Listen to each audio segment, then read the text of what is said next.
Hey guys, welcome back to a video of Tony's phone collection. Today we're going to be doing an unboxing of some phones I picked up on eBay. Well, I guess a phone in a box, if you want to be realistic about it. It is a Samsung phone on Cingular, and it comes with the original box.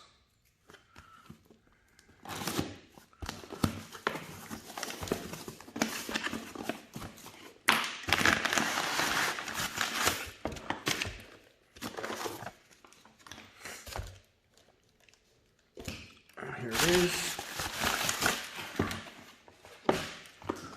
The SGH-S307. Here's the phone. Doesn't look like it has the insert of the box, just the contents.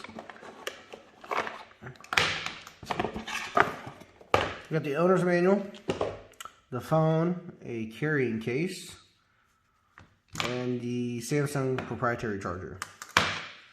So looking at the phone, looks to be in decent shape. See if it's got a SIM card in it. It does not. We'll see if it even has any power.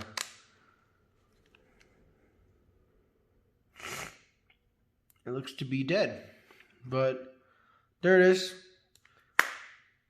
Pretty decent shape, I would say. Got these little nubs right here that rests on when it's opened. It's a pretty unusual design, but there it is. Hope you guys enjoyed the little unboxing video, and stay tuned for the next one.